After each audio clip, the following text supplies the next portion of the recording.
this video, I'm going to talk about home studios.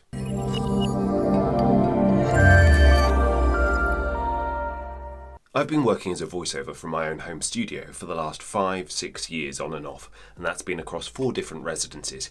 But over the course of 2020, a lot of other people have also got used to having to work from home. So I thought I would embrace that by talking about my new home studio, but also look at my journey of how I got here and why I've made the decisions I have about my current setup. Now, to briefly go right back to the beginning, my very first home studio setup was literally an oar which my then flatmate had managed to find on a night out, lifting up my own duvet over my head as a form of sound absorption, and then a mic on some of our pillows mounted onto it. And there were a lot of issues with that space, obviously. The main one being that it was chaotic, but also the fact that it was inconsistent in terms of the actual sound quality that I was getting. The other issue with that was that physically I was very inhibited because I had to be sat down whilst performing. So I couldn't really move much, couldn't gesticulate very much, and I couldn't breathe properly because I was sat down, which meant that especially for more energetic reads, I felt very limited. Also, though, there was the whole thing about it not being my space but a shared space. It meant that when I was recording, I was having to kind of go in, set up really quickly, record as many takes as I possibly could, and then dismantle everything before people got back, which meant that I wasn't in a place to do my best work. There was no clear, consistent, reliable workflow going on. Now, the next iteration was actually quite an improvement. Now I'd actually moved into a hallway, but a small corner of it, which I basically papered with acoustic blankets. And because I'd learned a little bit more about how sound actually works, especially by talking to sound engineers like Rob B, for example, who's great, it meant that I knew more how to actually treat a space, essentially. And it was a consistent space, and I could stand in that space as well. I couldn't sit down, but I could stand, and therefore it meant that I could do certain work much more easily, especially video game characters as a result. I could gesticulate to a certain degree, although I still had that issue in terms of restriction, because it would come down, the acoustic sheets over me would come down quite tightly as well, so that was still an issue. But the main issue that I had with that space still was that, although I had a space to record, I didn't have a space to really do all of the other work that kind of encompasses my business, all of the administration, all of the emailing. I had my laptop literally on a chair outside the booth so it didn't make the noise that would destroy my recordings.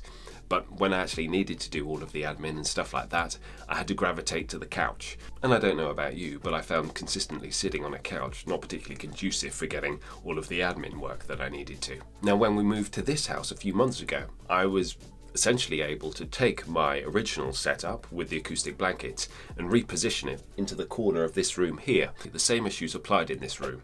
There's a road outside which offers a low rumble, so I had to get a preamp which actually applies a high pass filter to the actual recording itself as I'm recording, in order to be able to reduce that as an issue.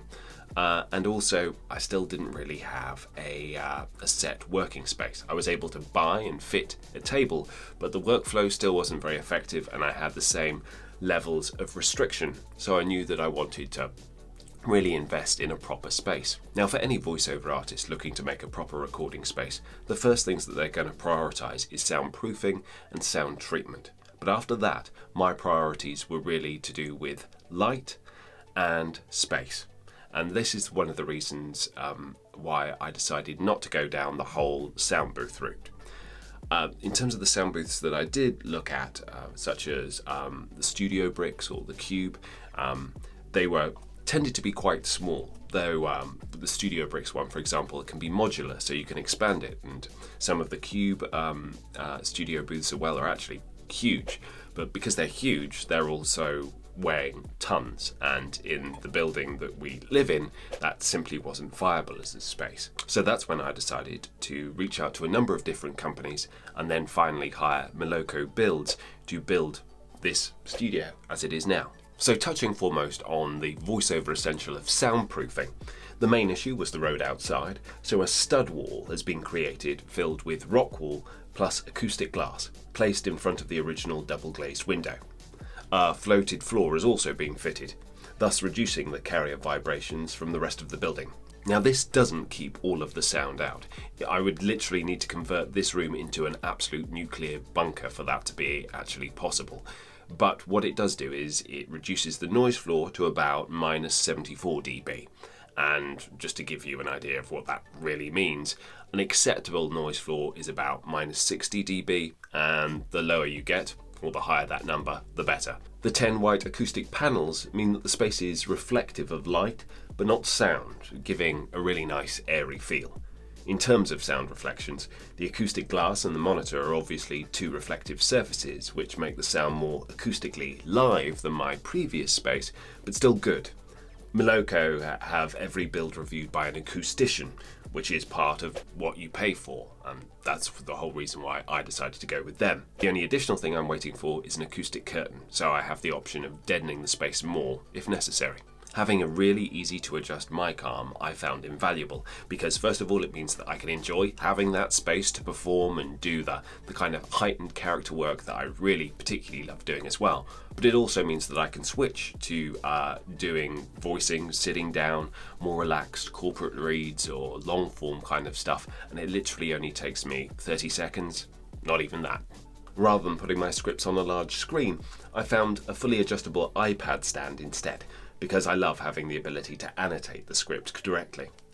Every time I go to external studios and they put the script up on the screen, I hate the fact that I can't make notes on it, so I definitely wanted to avoid that in my own setup. Being able to have my preamp front and center is crucial because it allows me to adjust and check levels on the fly rather than hopping in and out of the booth every time I change volume drastically as I did before. I did opt for a pretty obscene ultra-widescreen monitor, but mainly to make my workflow with admin, audio and video editing much easier. And I chose Genelec speakers after numerous recommendations, but also because of their small size, which I thought fitted this room best. Having my computer in the room, I needed to ensure that it was silent. So I actually opted to buy a new Mac Mini, which is exclusively for VoiceOver, but my monitor is also connected to my docked MacBook Pro, which does all of the heavy lifting, video editing and large file stuff that I need to do. Thanks to a KVM switch, I can instantly switch my monitor, mic, webcam and keyboard from one computer to the other depending on what I'm doing. Being an airtight space, a fan has been fitted which pulls fresh air from the attic above, and a fire door keeps out most sound from the rest of the house. I did opt to have the radiator removed because of the occasional noise coming from the pipes, which means I have a little oil heater instead. An Ethernet cable has been run directly from the router downstairs into this room right next to where my computer is, so it means I'm always hardwired into the internet, which is particularly great for remote connected sessions where you're taking direction, or especially when they're recording at their end via Source Connect. And it's also really great to have it when you're doing loads of online workshops, funnily enough. And especially if you're doing more full-bodied kind of stuff. I've done a lot of workshops in performance capture, for example, quite recently, is that I can move this webcam here and I can move my mic into position and they can see my full body and I'm still using my professional microphone. In conclusion, all of the decisions that I've made about this space have been born from wanting to remove friction from all of my daily processes. I can record in any position or setup that I feel is appropriate very, very easily. I can immediately switch to all of my non-recording work seamlessly, and all of my devices, thankfully, talk to each other. And as someone who has had more than their fair share of seasonal affective disorder, the fact that I get natural daylight throughout the day, even on a very British English rainy day like today, really does make such a huge difference to me personally. Yes, it's still not necessarily the tidiest place in the world. There are quite a few cables that I've tried to tidy up as best as possible, and I do have the gestures towards a bit of a man cave by having a gaming keyboard that lights up. That's my one concession, but otherwise I try and keep it clean and professional. I hope this video has been of interest in going through what I've done and why, and I'd be really interested to hear about your workspace, whether or not that's for VoiceOver or for something else, and what you find most efficient and valuable. If you did enjoy this video, then please do like and subscribe. It would be very much appreciated, and I look forward to seeing you next time.